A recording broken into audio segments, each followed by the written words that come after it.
বেশ কয়েকদিন জেলে থাকার পর হঠাৎই অর্ডারটা এসেছিল। দীপঙ্কর ভুলেই গিয়েছিল যে সে এই পৃথিবীর একজন মানুষ। এই পৃথিবীর বাতাসে নিঃশ্বাস প্রশ্বাস গ্রহণের অধিকার তারও আছে। তাই প্রশ্ন করে উঠেছিল,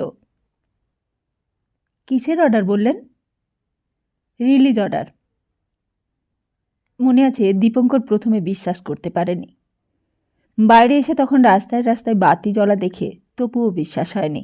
তাই সেই চেনা ভবানীপুরের চেনা রাস্তায় দীপঙ্কর প্রাণ ভরে চারিদিকে চেয়ে দাঁড়িয়ে দাঁড়িয়ে দেখেছিল শুধু খানিকক্ষণ। যেই পৃথিবী সুখ দেয়, দুঃখ দেয়, যন্ত্রণা দেয়, সান্ত্বনাও দেয়, যেই পৃথিবী প্রতিদিনের ঘনিষ্ঠতায় সহজেই পুরনো হয়ে ওঠে, যেই পৃথিবীর সঙ্গে মানুষের জন্মের সম্পর্ক, মৃত্যুর সম্পর্ক, যাকে প্রতি মুহূর্তে পদদলিত করি, আবার যার আশ্রয়ে আবহমানকাল বাঁচি, সেই পুরনো পৃথিবীকেও যেন বড় ভালো লাগলো দীপঙ্করের। সেদিনই বিশেষ করে মনে হয়েছিল এই পৃথিবীর সঙ্গে মানুষের সম্পর্কের যেন আর শেষ নেই। সেই সম্পর্ক যেন জীবনকালেরই নয়, জীবনাতীত কালেরও। একদিন অন্য সব সম্পর্কের মতো পৃথিবীর সম্পর্কেরও হয়তো সাময়িকভাবে শেষ হয়, কিন্তু মানুষের ইতিহাসের বিচারে সেটুকুই যেন তার কাছে কল্পকাল বলে মনে হয়েছিল সেদিন সেই ভবানীপুরের জনবহুল রাস্তাটাকে দেখে দীপঙ্করের মনে হয়েছিল তার জীবনের সব সম্পর্কের সূত্র যেন এখানে এসেই মিলেছে।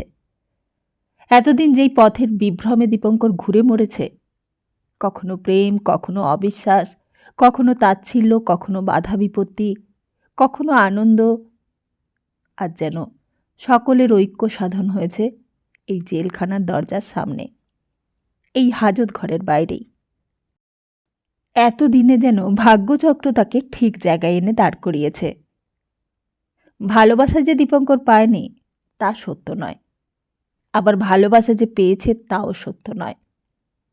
এই পাওয়া না পাওয়ার দ্বন্দ্বের আন্দোলনে যখন আছাড় খেয়ে পড়েছে দীপঙ্কর, তখনই যেন ঠিক পথের সন্ধিস্থলে এসে তার গম্যস্থানের নির্দেশটুকু পেয়েছে।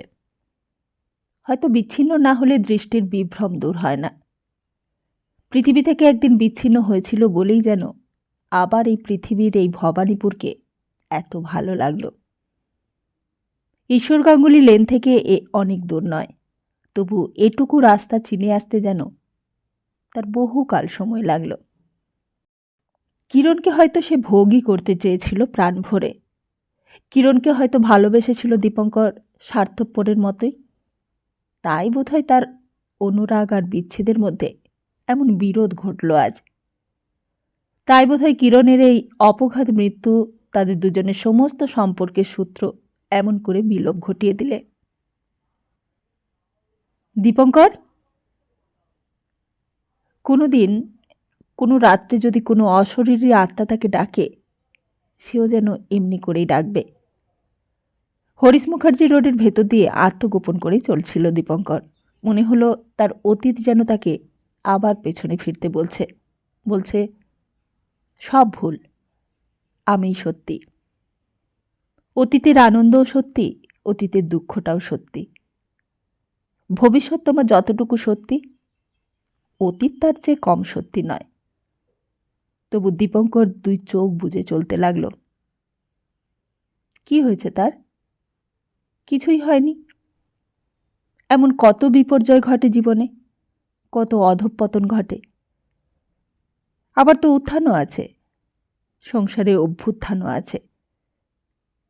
হয়তো এই কয়দিনের অনুপস্থিতিতে তার চাকরিটা আর নেই, হয়তো তার জন্য কেঁদে কেঁদে মাও রোগশয্যায়। তবুও উত্থান আছে, অভ্যুত্থানও আছে সংসারে। হয়তো ভুবনেশ্বর বাবু এসে সতীকে বর্মায় নিয়ে চলে গেছেন, হয়তো বাবার আসার খবর পেয়ে লক্ষ্মীদিও এসে বাবার পায়ে হাত দিয়ে ক্ষমা চেয়েছে, আশীর্বাদও পেয়েছে। হয়তো ভুবনেশ্বর বাবু আশীর্বাদ করেছেন। তা হোক, তার সঙ্গে আর কোনো সম্পর্ক।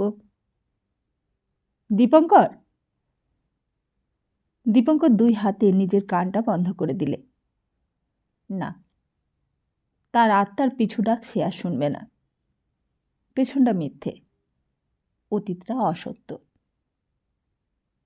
কিরে, অমন করে কোথায় চলেছিস? একটা হাত এসে কাঁধে পড়ল। দীপঙ্কর মুখ তুলে চাইতেই হতবাক হয়ে গেল। নির্মল পালিত, কোট প্যান্ট টাই, একেবারে নিখুঁত পরিপাটি নির্মল পালিত। দীপঙ্কর কি করবে খানিকক্ষণ ভেবে পেলে না। সেই ব্যারিস্টার পালিতের ছেলে, তাদের ক্লাসের ফার্স্ট বয়। এই বাড়ি থেকেই একদিন তাড়িয়ে দিয়েছিল তাদের। আবার এই বাড়ির সামনেই একদিন সতীর সঙ্গে পরিচয় হয়েছিল দীপঙ্করের। তা সেসব কত বছর আগেকার ঘটনা। বুকের বোতামের ফুটোতে গোলাপ ফুলের কুড়ি, ঘন ঘন রুমাল দিয়ে মুখ মুছছে। কি করছিস তুই আজকাল? চাকরি। নির্মল জিজ্ঞেস করলে, কোথায়? রেলওয়েতে। কত পাস? 33 টাকা স্টার্টিং। নির্মলের মুখখানা ম্রিয়মান হয়ে উঠল। বললে, পুয়োর পে তোদের। তাহলেও তোর পক্ষে নট ব্যাড। আয়দার। দীপঙ্কর কিছু বলবার আগেই নির্মল পাল্লি বললে, আরে আমি সেদিন সেই কথাটাই কাকে যেন বলছিলাম। মনে পড়েছে, রবিনসনকে। রবিনসনকে চিনিস তো? হ্যাঁ। তোর সঙ্গে কি করে আলাপ হলো? নির্মল বললে, আরে ও তো আমার ওল্ড ফ্রেন্ড রে। Old friend? তোর বাবার বন্ধু? আরে না না, আমার রোটারির মেম্বার আমরা। লোকটা খুব ভালো, বেশ মাই ডিয়ার লোক। আমি বলছিলাম বুড়োকে, এই যে কান্ট্রি ওয়াইড ডিসস্যাটিসফ্যাকশন, এর জন্য দায়ী তোমাদের পুরো পে। এটা রিভাইজ না করলে এইসব দিন দিন বেড়েই চলবে। যা, ভালো কথা। নির্মল পালিতে যেন একটা কথা হঠাৎ করে মনে পড়ে গেল। বলল, বাই দা বাই, আমাদের সেই কিরণ, তোরও বন্ধু ছিল। আমি একবার তাকে লাইব্রেরির চাঁদাও দিয়েছিলাম, মনে পড়েছে? সে নাকি একেবারে বকে গেছে। শুনেছিস কিছু তুই? দীপঙ্কর স্তম্ভিত হয়ে গেল। নির্মল বলতে লাগলো, শুনলাম টেরারিজম করে বেড়াচ্ছে। শুনে তো আমি বড় শক পেলাম। I got hard. হাজার হোক, এককালে তো চিনতাম তাকে, আর সেই কিনা শেষকালে। অবশ্য প্রভাটি এর একমাত্র কাজ। আমি সেই কথাই সেদিন রবিনসনকে। হঠাৎই বাঁ হাতের কবজিটা উল্টে দেখে লাফিয়ে উঠল। ও মাই গড! পাশের গ্যারেজ থেকে একটা বিরাট গাড়ি বেরিয়ে আসছিল। সেই দিকে চেয়ে কথাটা মনে পড়ে গেল নির্মলের। বলে, আরে পাস্ট 7। কোথাও যাবি বুঝি? দেরি করিয়ে দিলাম। নির্মল বললে, আর বেশি দূর যাব না, ওই সতী মিত্তিরের বিয়ে, জয়ন্তীর বন্ধু। সতী? নির্মল বললে, আরে আগে তোদের পাড়াতেই ভাড়া থাকতো। ভদ্রলোকের অপরাধ, তিনি সিআইডি। দেশটা যে লিডিং টুয়ার্ডস হোয়াট আমি কিছু বুঝতেই পারছি না। আমার মনে হয় প্রভাটি, আর কিছুই নয়। আমি সেদিন সেই কথাটাই রবিনসনকে। সতীর বিয়ে হচ্ছে? সতীর? ঠিক বলছিস? নির্মল বললে, আরে বিয়ে ঠিক নয়, ওই মানে যাকে বলে বউ ভাত আর কি।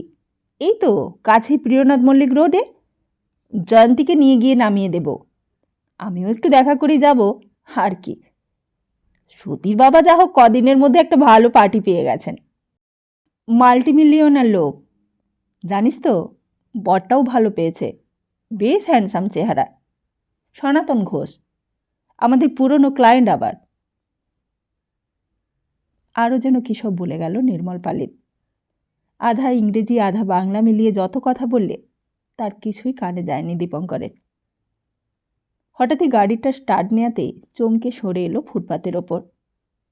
এক পলকে শুধু দেখতে পেলে গাড়ির ভেতর নির্মল পালিত বসে আছে, আর তার পাশেই তার বোন জয়ন্তী। এক পলক মাত্র, বলতে গেলে এক পলকও ঠিক নয়, এক পলকের হয়তো একটা ভগ্নাংশ। কিন্তু গাড়ি চলে যাবার পরেও অনেকক্ষণ নিথর নিস্পন্দ হয়ে দাঁড়িয়ে রইল দীপঙ্কর সেইখানে। রাত আরও বাড়ছে। তারপর হরিশ মুখার্জি রোড পেরিয়ে হাজার রোড পার হয়ে সেই কালীঘাট বাজারের রাস্তাটা। ওখানে আরও ভিড়, আরও আলো, আরও গোলমাল। অনেক পথচারীকে পাশ কাটিয়ে আস্তে আস্তে দীপঙ্কর নিজেকেও যেন অতিক্রম করে গেল। যেন তার উত্তরণ হলো, যেন তার প্রমোশন হলো। ভিড়ের মধ্যে থেকেই হঠাৎ একজন তার হাত ধরেছে। তোকে ছেড়ে দিলে ব্যাটারে? এই এখন আসছিস বুঝি? দীপঙ্কর একেবারে ফোঁটার মুখোমুখি দাঁড়িয়ে পড়ল। ফোঁটা বললে, ভালোই হয়েছে, আয় চল চল, তোকে আজ থেকেই আরম্ভ করিয়ে দিই। ফোঁটা বাজারের পেছন দিকে টেনে নিয়ে যাচ্ছিল তার হাত ধরে। দীপঙ্কর বললে, কোথায়? আরে সেই তবলা, ওই ধাগে বিন্নাটা তুলবি না? তুলে দেব, চল চল লোটনদের ঘরে। দীপঙ্কর এক বকুনি দিয়ে হাতটা টেনে নিলে। হঠাৎই যেন কোথা থেকে অমানসিক শক্তি ফিরে এসেছিল দীপঙ্করের শরীরে। ফোঁটাও অবাক হয়ে গেছে সেই বকুনি খেয়ে। প্রায় টলেই পড়ছিল আর একটু হলে। আর ততক্ষণে সোজা পাথর পাটির দিকে এগিয়ে গেছে দীপঙ্কর। পেছনে কে যেন বললে, কিন্তু তাতে কান দেবার সময় তখন আর নেই।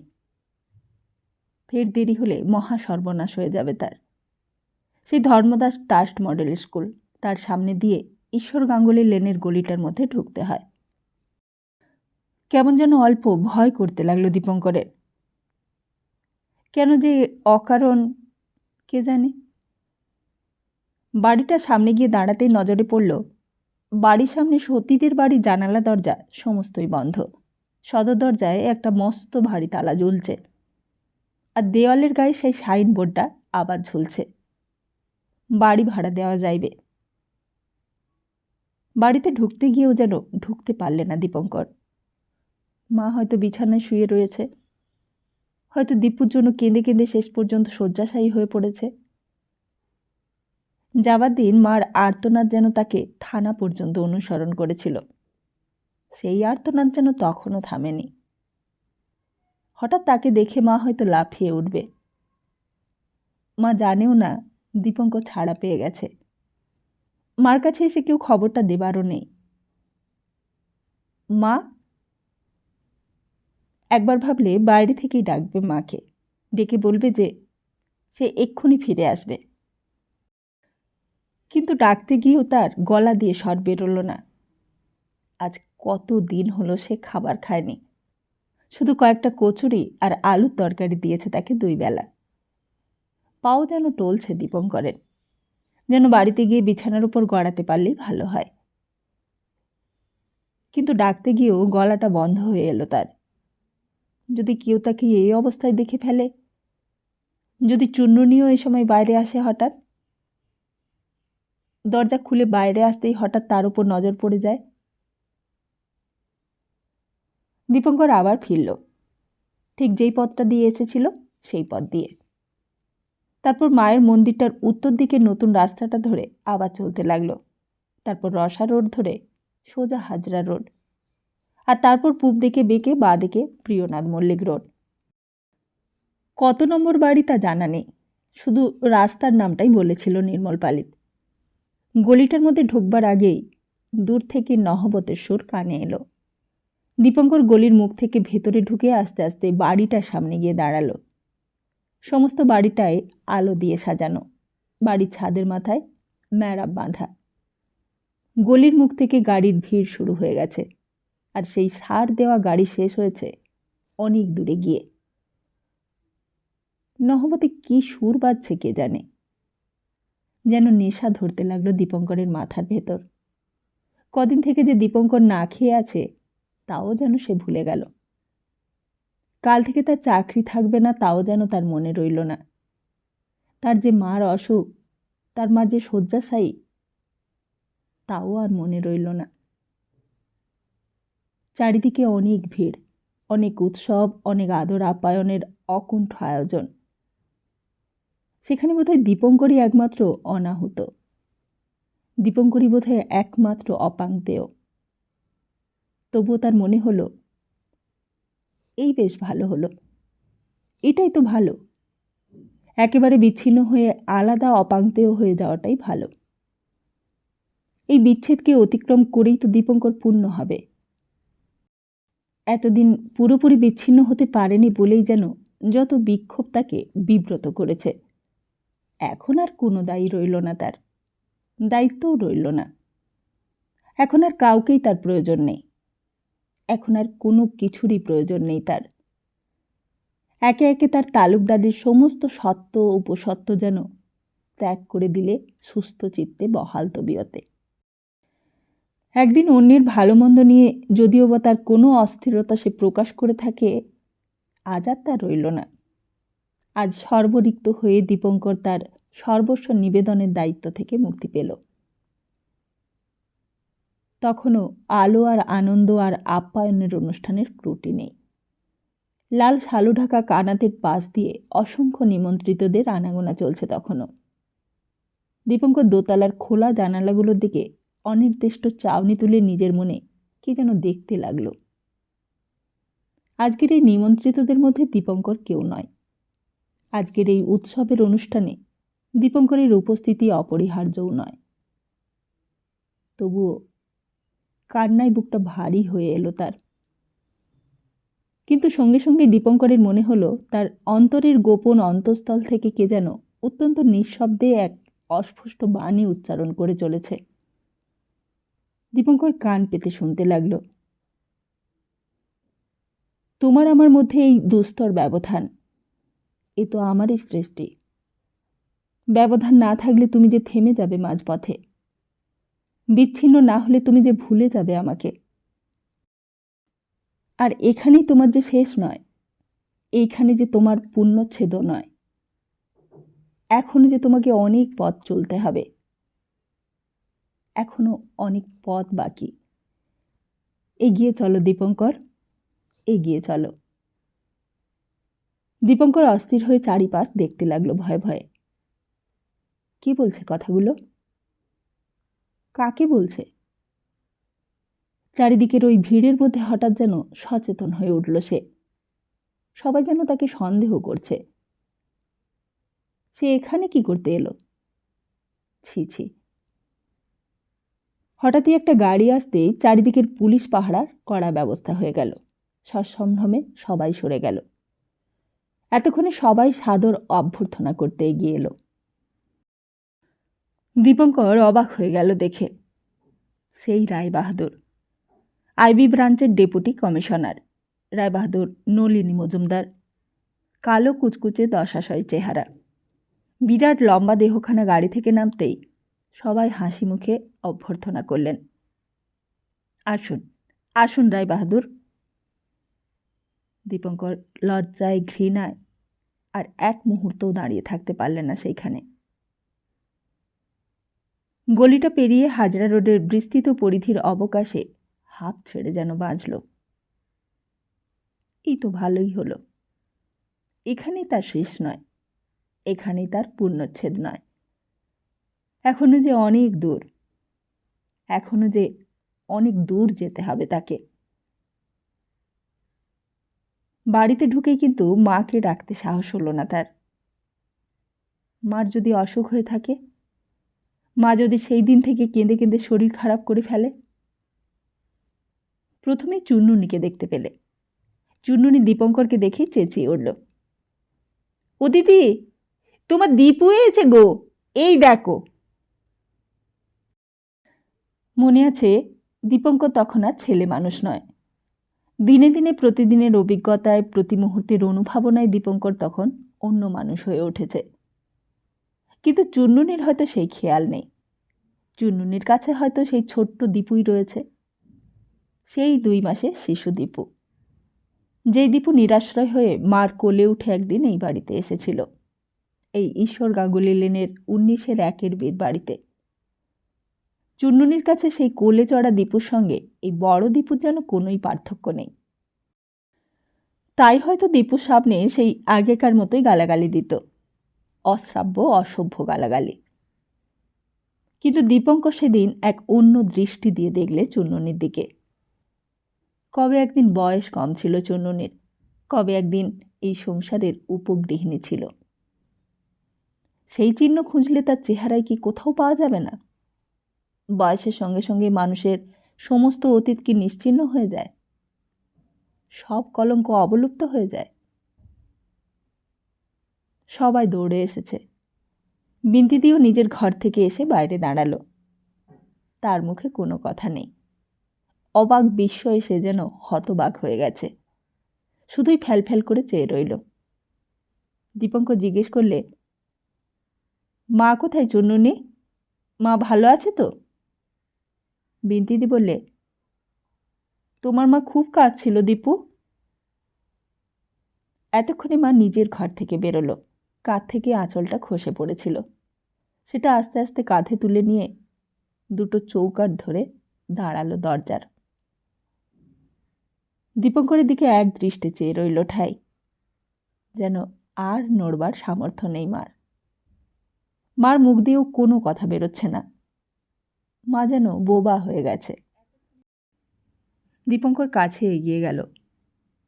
মা, আমি এসেছি মা, আমি এসেছি। মা যেন কি একটা কথা বলতে গেল, কিন্তু বড় গম্ভীর দেখালো মার মুখখানা। আশ্চর্য চোখের দৃষ্টি। সে দৃষ্টি তিরস্কারেরও নয়, আবার স্নেহেরও নয়। দুই মিলিয়ে সে এক বিভ্রান্তি। মার চোখের দিকে যে বিভ্রান্ত হয়ে গেল দীপঙ্কর। এই কদিনে কি হয়ে গেছে মা? কি অদ্ভুত বদলে গেছে। নিজের মাকেও যেন চিনতে কষ্ট হয়। মার সমস্ত শরীরটা থরথর করে কাঁপছিল। দীপঙ্কর মাকে গিয়ে ধরে ফেললে। মা, আমি এসেছি মা, তুমি কথা বলো, কথা বলো তুমি। আর সঙ্গে সঙ্গে মার সমস্ত শরীরটা অবশ হয়ে গেল হঠাৎ। মুখ দিয়ে শুধু আওয়াজ বেরোলো, দীপু। অস্পষ্ট অপ্রত্যক্ষ একটা অভিযোগের সুর গলা দিয়ে বেরিয়ে আবার হাওয়ায় মিলিয়ে গেল। দীপঙ্কর খপ করে মাকে ধরে ফেলেছে। তারপর আস্তে আস্তে মাকে ধরে বিছানায় শুইয়ে দিলে। একদিন এমনি করেই দীপঙ্করকে তার মা বসিয়ে দাঁড় করিয়ে শুইয়ে এত বড় করে তুলেছে। আর আজ দীপঙ্করেরই সেই মাকে সেবা করবার পালা। মা বিছানায় শুয়ে হাঁপাতে লাগলো। জোরে জোরে নিঃশ্বাস পড়তে লাগলো মার। চুন্নুনির গলা শোনা গেল বাইরে। কি আক্কেল গা ছেলের! মা পড়ে রইল আর ছেলে স্বদেশী করতে গেল। পোড়া কপাল অমন ছেলের, ঝাঁটা মারি অমন ছেলের মুখে। দরজার আড়ালে দাঁড়িয়ে বিন্তিতির শুকনো মুখটা দেখা যাচ্ছিল। কোনোদিন তার মুখে কথা থাকে না, আজও নেই। দীপঙ্কর বুঝতে পারলে দীপঙ্করের চেয়ে যেন বিন্তিতির সহায়হীনতার তুলনা নেই। এই সংসারের ভিতটুকু তার চোখের সামনে যেন ধসে যেতে বসেছে। একটা পাখা এনে দীপঙ্করের হাতে দিল বিন্তিদি। দীপঙ্কর একটু অবাক হয়ে চাইলে বিন্তিদির মুখের দিকে। বিন্তিদির এই বুদ্ধিটাও তো আছে। দীপঙ্কর পাখাটা দিয়ে হাওয়া করতে লাগলো মাকে। মার মুখের উপর ঝুঁকে পড়ে মুখের দিকে এক দৃষ্টে চেয়ে রইল। অনেকক্ষণ পর মনে হলো মা যেন একটু নিশ্চিন্ত হতে পেরেছে। মা যেন নিশ্চিন্তে ঘুমোচ্ছে। বাইরে এসে চুন্নুনিকে ডাকলে। কবে থেকে এমন হলো চুন্নুনি? চুন্নুনি গলাটা ঝাঁঝিয়ে উঠে বললে, বলিহারি তোমার আক্কেল বাছা। বুড়িমা রইল বাড়িতে আর তুমি কোন আক্কেলে স্বদেশী করতে গেলে শুনি? আমার নিজের পেটে ছেলে হলে আমি ঝাঁটা মেরে বিদেয় করতুম। ছেলে মেয়ে নয় তো, যেন সন। তাই তো দিদিকে বলছিলুম, ছেলে দিয়েছে সগ্গে বাতি, বাকি রয়েছে নাতি। পুরা কপাল আমার। কই, মুখ পোড়া এসেছে? এসেছে মুখ পোড়া? হঠাৎই কেমন করে যেন গলার আওয়াজ পেয়ে গিয়েছিল অঘোর দাদু। সেই অন্ধকারের মধ্যে চিৎকার করতে করতে নেমে এলো। বিন্তিদি হঠাৎ অঘোর দাদুর গলা পেয়ে নিজের ঘরে পালিয়ে গিয়েছে। কই হারামজাদা, কোন দিকে গেল সে? সে কি রুদ্রমূর্তি! বড় বিভৎস চেহারা অঘোর দাদুর। অন্ধকারে হাদড়ে হাদড়ে একেবারে সামনের দিকে এগিয়ে আসছে, যেন ঝড়ের মতন ফেটে পড়বে একেবারে দীপঙ্করের ওপর। চুন্নুনিও কাঠ হয়ে গেছে অঘোর দাদুকে দেখে। এক্ষুনি যেন একটা সর্বনাশ হয়ে যাবে, এক্ষুনি যেন প্রলয় শুরু হবে। এমন মূর্তি যেন কেউ কখনো দেখেনি অঘোর দাদুর। কই, কোথায় গেল সে? বলতে বলতেই আর তাল সামলাতে পারলে না, একেবারে সোজা এসে পড়ল থামের ওপর। থামের গায়ে ধাক্কা লেগে হয়তো পড়েই যেত অঘোর দাদু, হয়তো বা একটা রক্তারক্তিও কাণ্ড হয়ে যেত, কিন্তু দীপঙ্কর ধরে ফেলেছে। আর অঘোর দাদু তখনও চিৎকার করছে, এই কোথায় গেল মুখ পোড়া? কোথায় সে? ছাড় আমাকে, আমি তাকে দেখে নেব। এই যে আমি। হঠাৎ এতক্ষণে যেন জ্ঞান হলো, দুদণ্ডের জন্য একটু সামলে নিলে নিজেকে। তারপর হঠাৎ দীপঙ্করের মাথার চুলের মুঠি ধরে টানতে লাগলো, বললে, মুখ পোড়া, আমার মেয়েকে কষ্ট দেওয়া? আমি চোখে দেখতে পেলে তোমাকে খুন করে ফেলতাম না? তোমাকে কেওড়াতলায় নিয়ে গিয়ে চ্যাংদোলায় চিতেই তুলতে পারতাম না? আমার মেয়ে ভালো মানুষ বলে এত হেনস্থা? অঘোর দাদুর গায়ে যে তখনও অত জোর তা কে জানত। দীপঙ্করের মাথার চুলের মুঠি ধরে প্রাণপণে টানা হিজড়া করতে লাগলো অঘোর দাদু, আর চিৎকার করতে লাগলো গলা ছেড়ে, বল মুখ পোড়া, স্বদেশী করতে কে শেখালে তোকে? কে তোকে মুখ পোড়া স্বদেশী দলে নিয়ে গেল? আবার চুল ধরে টানা, আবার চিৎকার। দীপঙ্করের সমস্ত মাথাটা টনটন করতে লাগলো যন্ত্রণায়, কিন্তু তবুও এতটুকু মাথা টেনে নেবার চেষ্টা করলে না। ভালোই হয়েছে, এই অত্যাচার যেন তার কাছে অত্যাচার বলে মনে হলো না। মনে হলো এই শাস্তি যেন তার প্রাপ্য। দীপঙ্কর মাথা পেতে দিলে অঘোর দাদুর সামনে।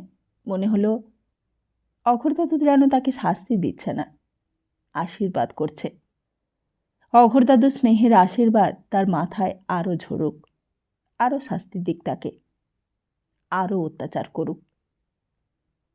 শুধু একবার মুখ ফুটে বললে দীপঙ্কর, একটু আসতে অঘোর দাদু, মা এক্ষুনি একটু ঘুমিয়েছে। তবে রে মুখ পোড়া, আবার দরদ হচ্ছে? গোড়া কেটে আগায় জল দেওয়া হচ্ছে? থামবো না আমি চেঁচাবো, আমি চেঁচিয়ে তোর মার ঘুম ভাঙাবো। তুই কি করতে পারিস আমি দেখি। তা সেই দিন চুন্নুনি শেষ পর্যন্ত না ছাড়িয়ে দিলে হয়তো আর ছাড়তই না অঘোর দাদু। সেদিন মাথায় রক্ত চড়ে গিয়েছিল অঘোর দাদুর। চুন্নুনি বুড়ি মানুষ, সেই বুড়ি শেষকালে অঘোর দাদুর হাত চেপে ধরেছিল আর বলেছিল, কি করছো, ওকে মেরে ফেলবে নাকি? অঘোর দাদু তখনও হাঁপাচ্ছে, বললে, মেরেই ফেলবো, আজ আমি মুখ পোড়াকে মেরেই ফেলবো। তা ও কি আর তোমার সেই আগেকার ছোট্ট ছেলে মানুষটি আছে?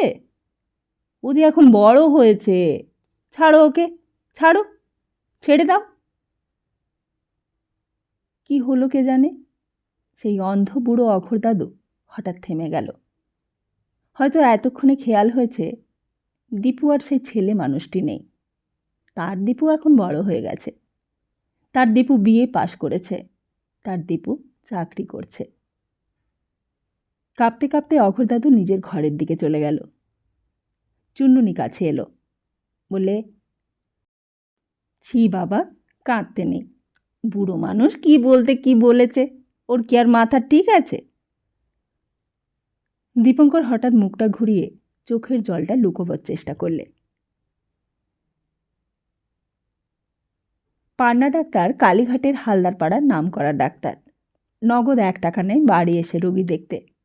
সকালবেলাতেই এলো, সব দেখে শুনে বললে, এই ওষুধ লিখে দিলাম, আমার ডিসপেন্সারি থেকে নিয়ে এসো, 4 আনা দাম লাগবে।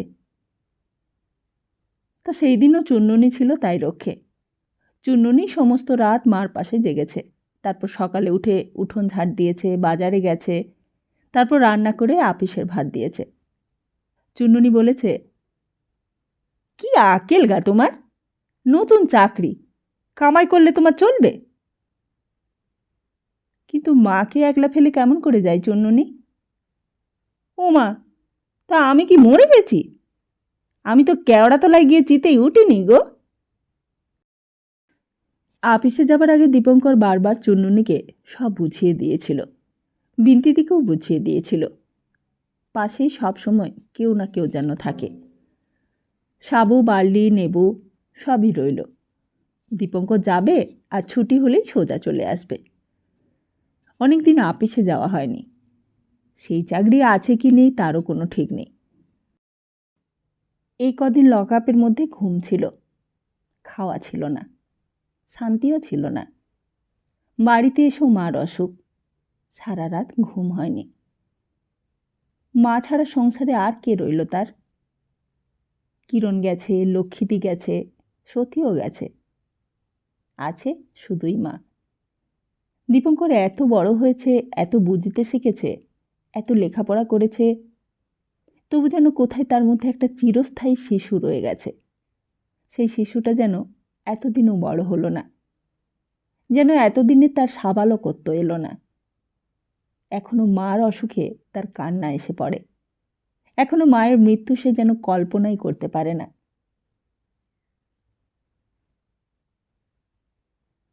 সেই কদিনেই হইচই পড়ে গিয়েছিল আপিসে। সামান্য কদিনের চাকরি, কিন্তু জাপান ট্রাফিক যেন এর মধ্যেই অচল হয়ে পড়েছিল। ব্রিটিশ রাজত্বের যেন ভিড় ধসে যাচ্ছিল। কদিন ধরেই রবিনসন সাহেবের মতো ঠান্ডা মেজাজের লোকও মাঝে মাঝে গরম হয়ে উঠত।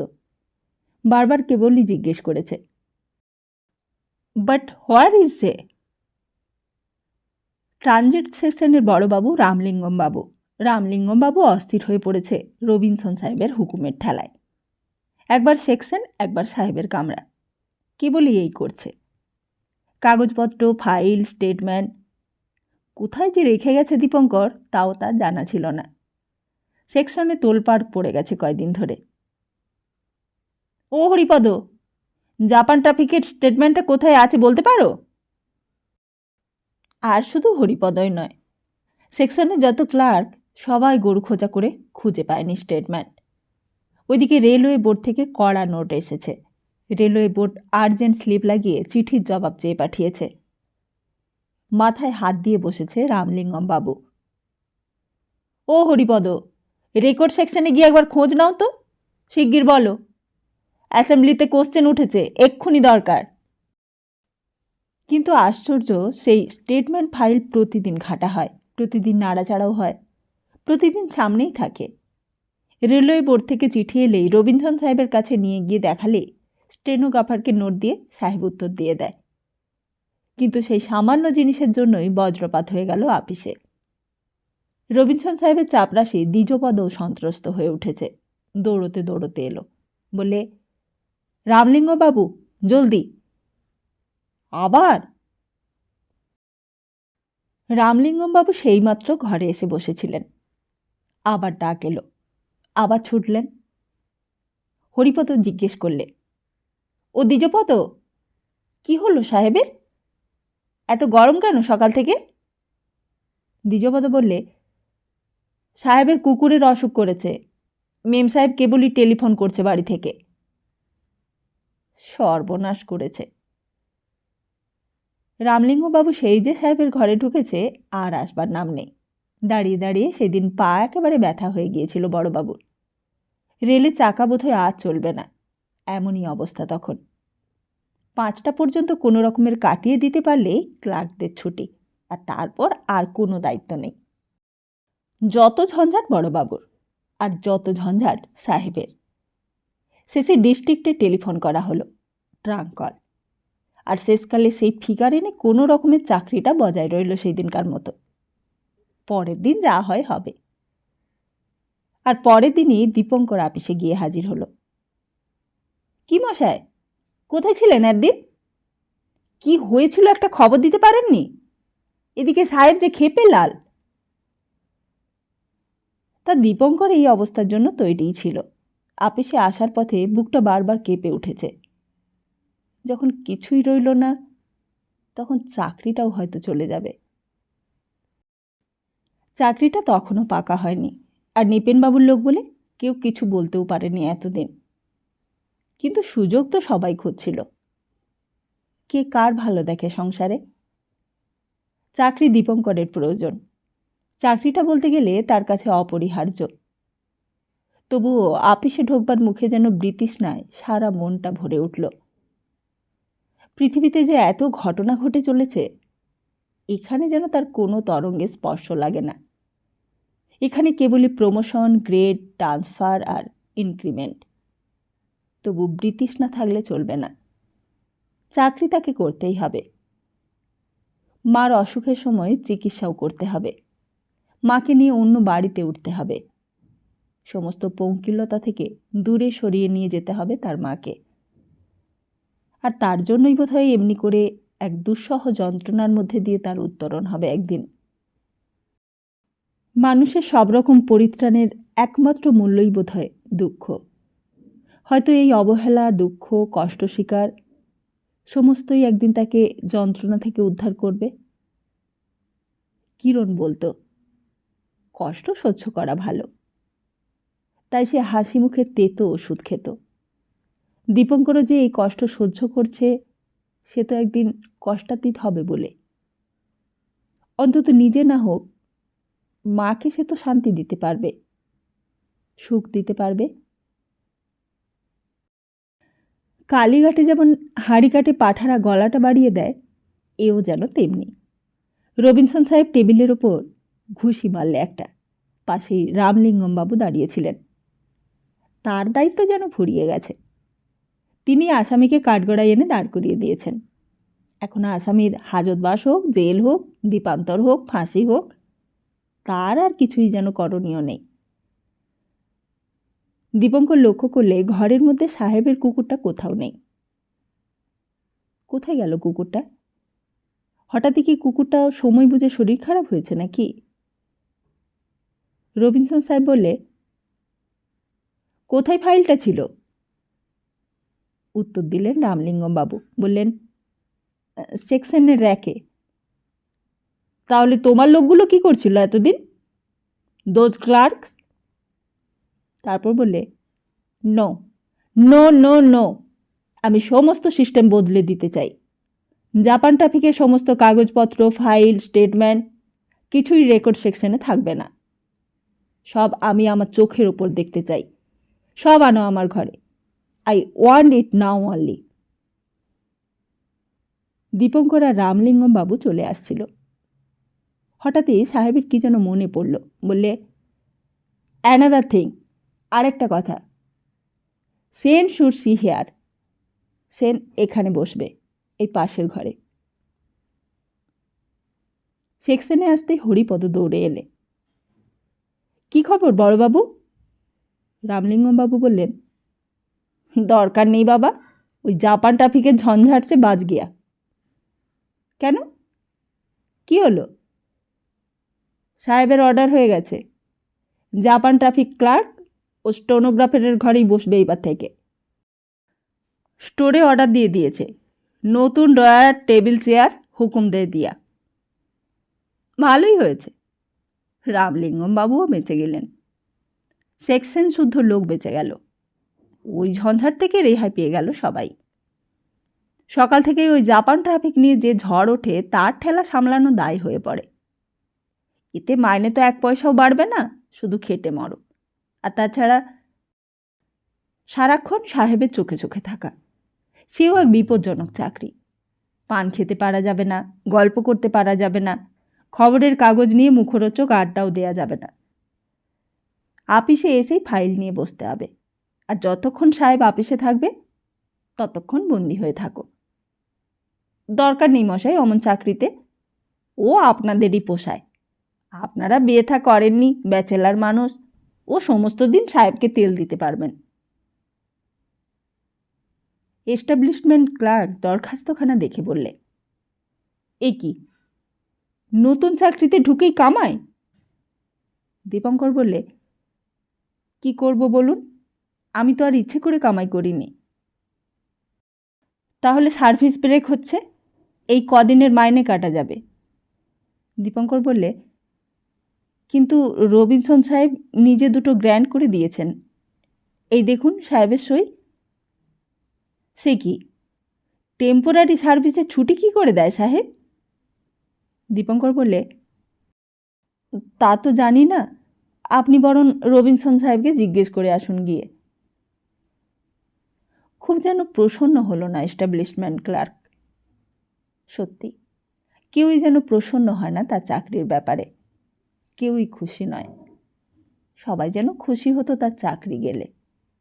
নতুন সার্ভিস, পুলিশে ধরে নিয়ে গিয়ে হাজতে আটকে রেখে দিলে এতদিন, তবুও দরখাস্তের ওপর বড় বড় অক্ষরে গ্র্যান্টেড লিখে দিয়েছে। নিজেরাই আলোচনা করতে লাগলো রুল নিয়ে।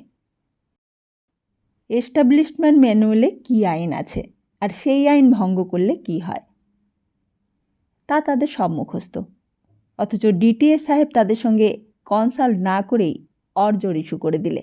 আর তাছাড়া ওইদিকে স্টোর সেকশনে তখনও আলোচনা চলছে। কি হে, কবে ঢুকেছে? কি নাম বললে? দীপঙ্কর সেন? ওই যে হে, নিপেন বাবুর লোক, ওই ট্রাফিক অফিসের সুপারিনটেন্ডেন্ট। তাই বলে পুরনো চেয়ার টেবিল আলমারি দিলে চলবে না?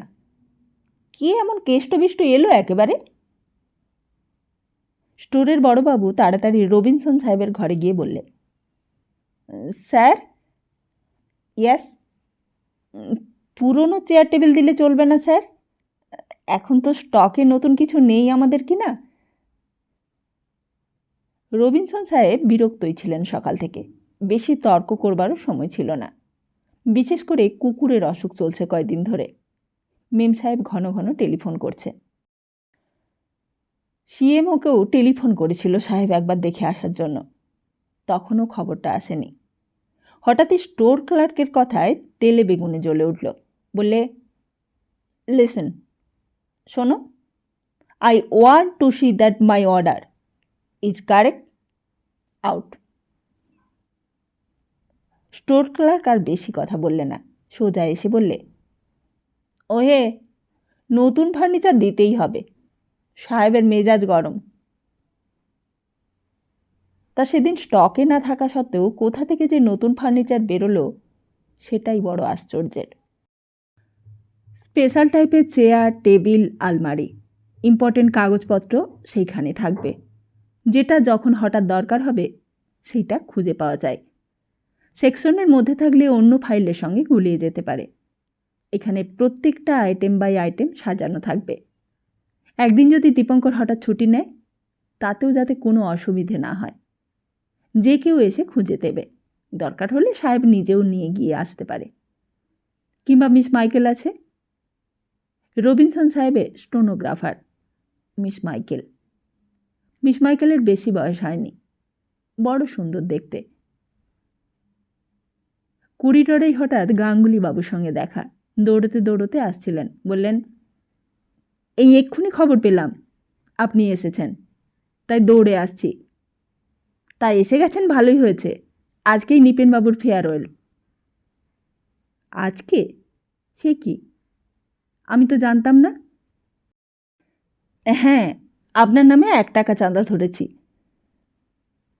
দীপঙ্কর বিব্রত হয়ে পড়ল। বললে, কিন্তু আমার কাছে তো টাকা নেই, শুধু ট্রাম ভাড়াটাই আছে। সে দেবেন, এখন মাইনে পেলে দেবেন। এখন আপনার নামে চাঁদাটা ফেলে দিলাম, তারপর দেখা যাবে মাস কাবারে। কি দিচ্ছি জানেন তো? কি?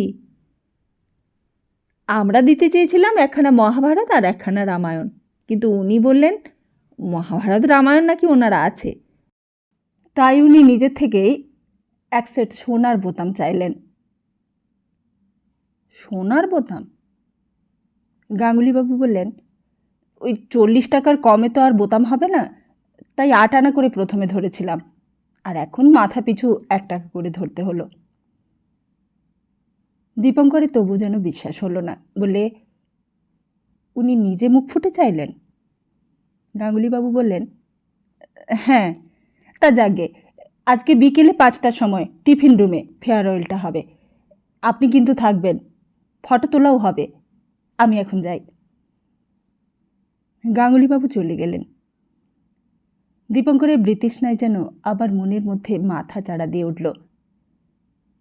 নিপেনবাবু চলে যাবেন, আর আসবেন না। ভাবতে একটু দুঃখও হলো। এত দিনের চাকরি, তা ছাড়তে কষ্ট হওয়ারই কথা। আজকের দিনে কোনো ঘৃণা, কোনো বিরাগ রাখতে নেই মনে। রাখাটা অন্যায়। যে চলে যাচ্ছে তাকে যেন সবাই প্রসন্ন মনে বিদায় দেয়। একদিন তো দীপঙ্করও চলে যাবে। সেদিন কি এমনই কুণ্ঠিত চিত্তে তাকে বিদায় দেবে তার সহকর্মীরা? কিন্তু ভালো কেন হতে পারে না মানুষ? কেন এত লোভ মানুষের? দীপঙ্কর অবাক হয়ে গেল। এই ছোট লোভটুকু ত্যাগ করলে নিপেনবাবু কি দরিদ্র হয়ে যেতেন? গাঁঠের কড়ি দিয়ে যেই জিনিস আমরা কিনি তার চেয়ে উপরি পাওনা কি বেশি তৃপ্তির? অথচ সুখের উপকরণ কিনতে জীবনে যে জিনিসের যা দাম দিই, অনেক সময় তার চেয়ে অনেক বেশি তো আসলে পাই আমরা। কিন্তু তখন কি আমরা ভেবে দেখি আমি তার অযোগ্য? নিপেনবাবুর ঘরে ঢুকতেই দীপঙ্কর অবাক হয়ে গেল। আজকে ফেয়ারওয়েলের দিন, শেষ দেখাটা করে যাওয়া ভালো। কিন্তু দীপঙ্কর ভেবেছিল নিপেনবাবুর মুখটা ম্রিয়মান হয়ে থাকবে। বিদায়ের দিনে একটু হয়তো গম্ভীর, একটু হয়তো মর্মাহত। এতদিনের অবলম্বন ত্যাগ করার সময় সেইটাই হয়তো স্বাভাবিক। কিন্তু নিপেনবাবুর ভারী হাসি হাসি মুখ।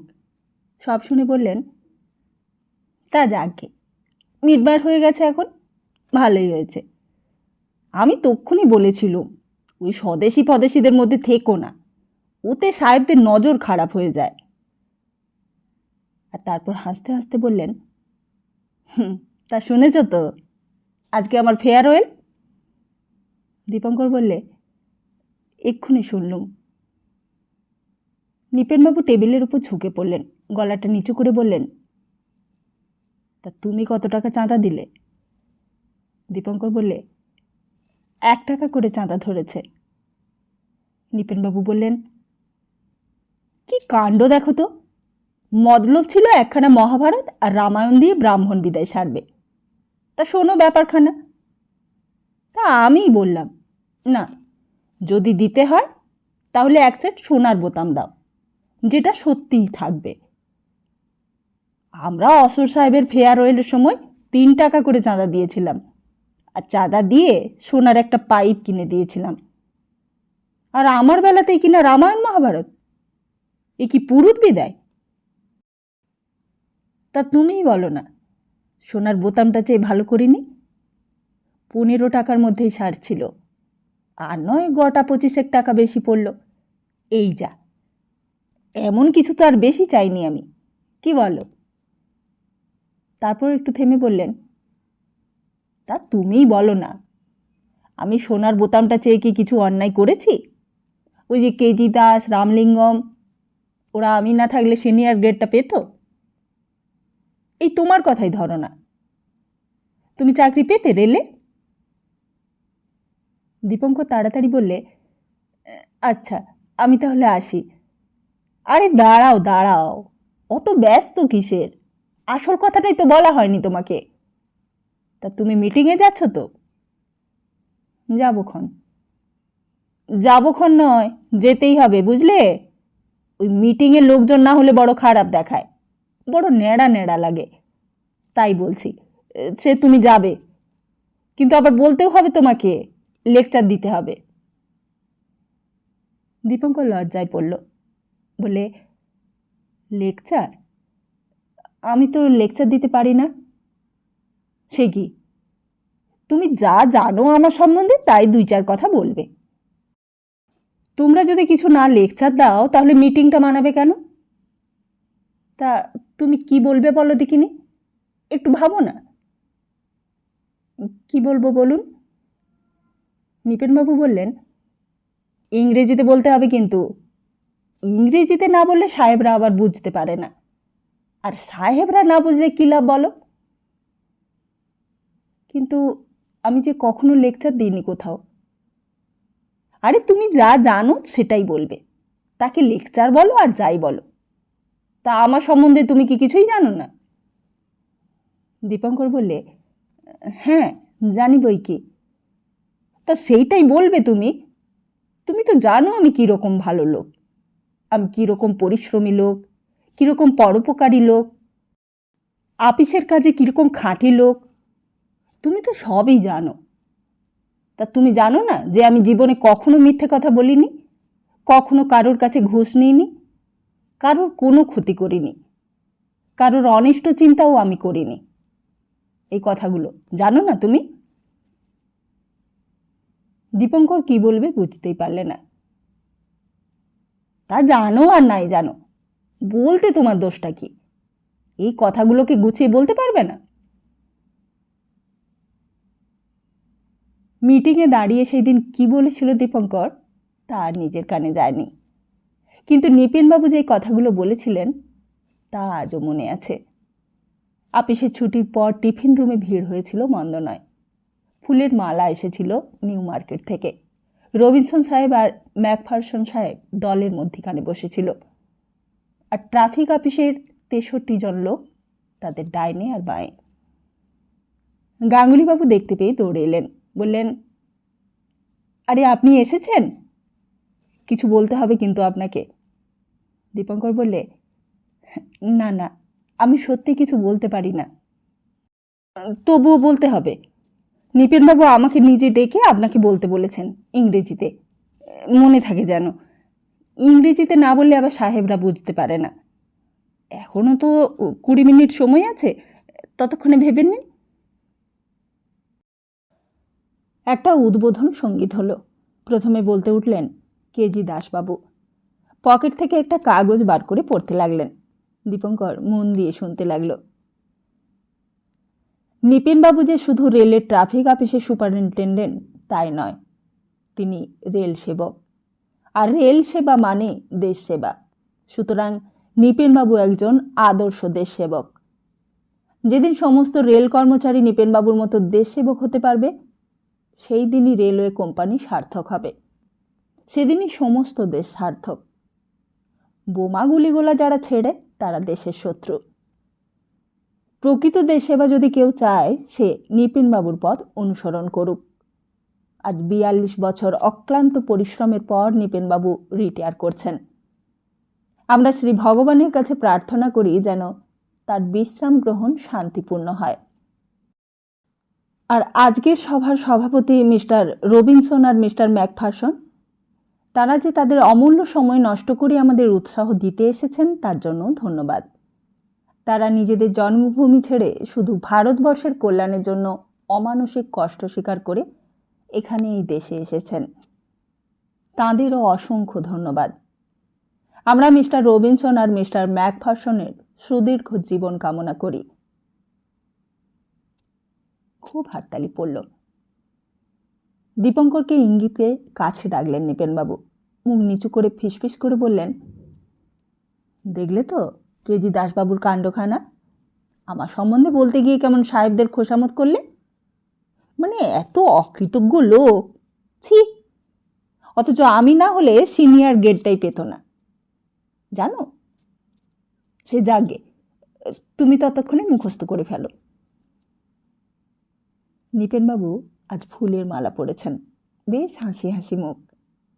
একে একে রামলিঙ্গম বাবু, গাঙ্গুলি বাবু সবাই বললেন, ওই একই কথা সকলের।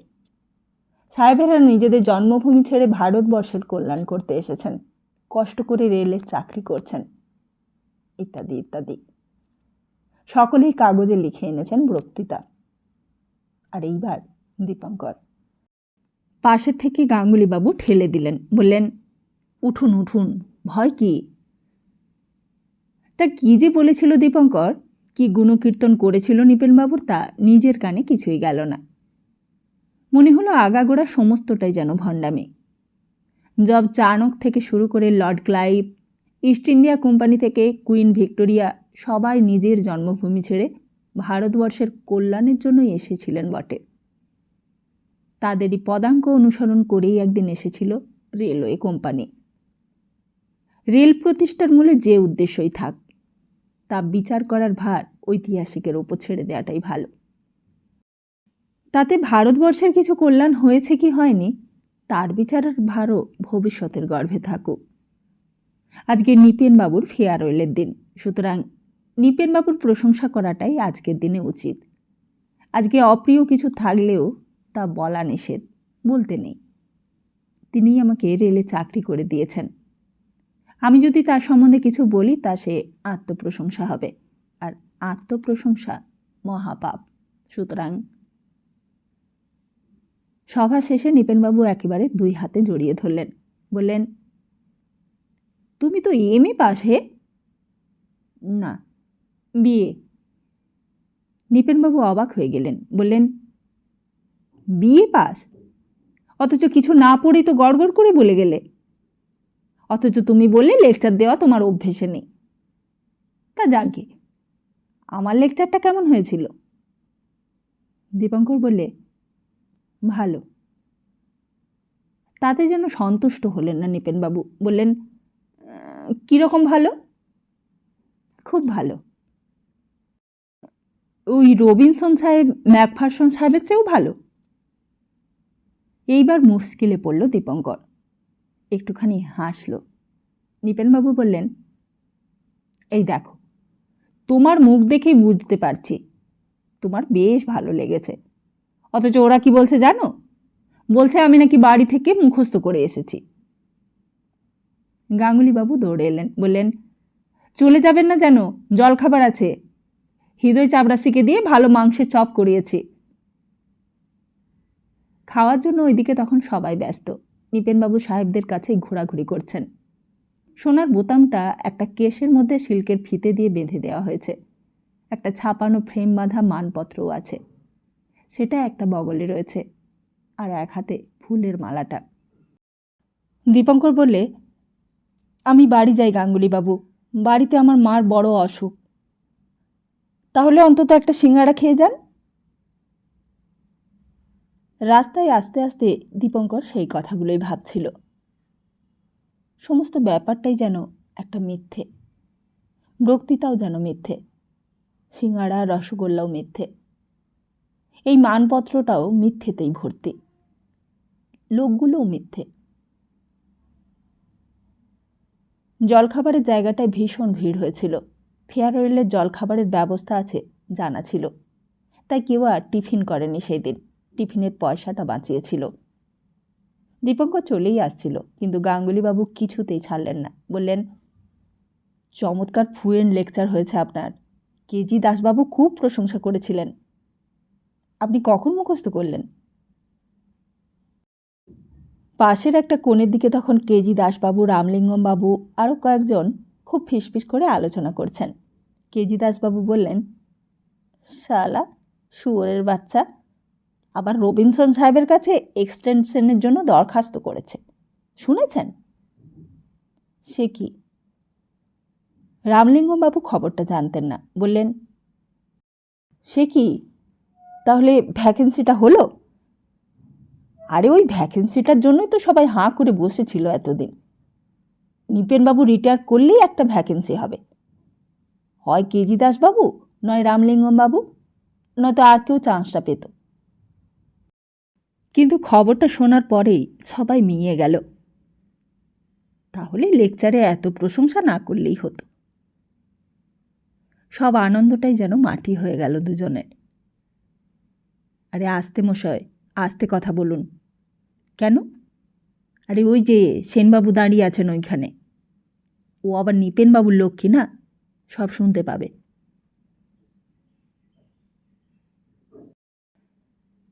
অন্ধকার রাস্তা দিয়ে হাঁটতে হাঁটতে বাড়ি আসার পথে কেমন মনে হলো, এই তো কাছেই তো প্রিয়নাথ মল্লিক রোড, আর 2 পা গেলেই বাড়িটা দেখা যায়। কিন্তু থাক, আর কোনো অবলম্বনের দরকার নেই তার। হঠাৎই একটা নতুন গাড়ি পাশ দিয়ে একেবারে গা ঘেঁষে চলে গেল, আর একটু হলেই চাপা দিত।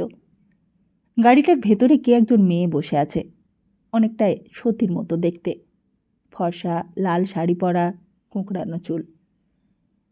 গাড়িটা সামনে দিয়ে গিয়ে থেমে গেল। সত্যি নাকি? বিয়ের পরেই গাড়ি করে বেড়াতে বেরিয়েছে? হয়তো চিনতে পেরেছে। দীপঙ্কর সামনে যেতেই ভেতর থেকে জিজ্ঞেস করলে, নিউ টাউন রোডটা কোন দিকে বলতে পারেন?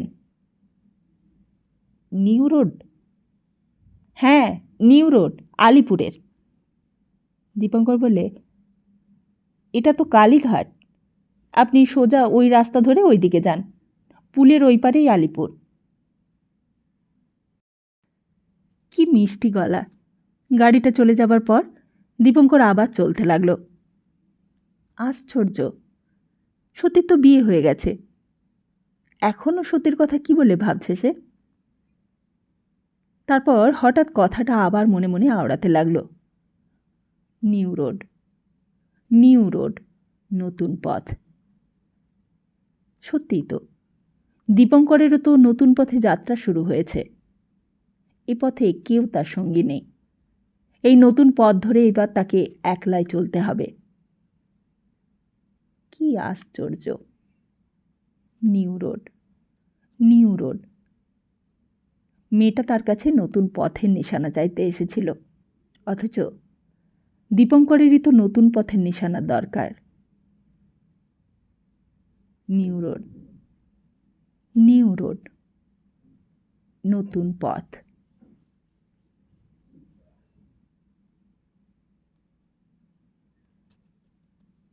আজকের মতো এখানেই শেষ করি। খুব তাড়াতাড়ি আসছি আগামী পর্ব নিয়ে। ততদিন ভালো থাকুন, সুস্থ থাকুন, আর সবাইকে ভালো রাখুন। নমস্কার।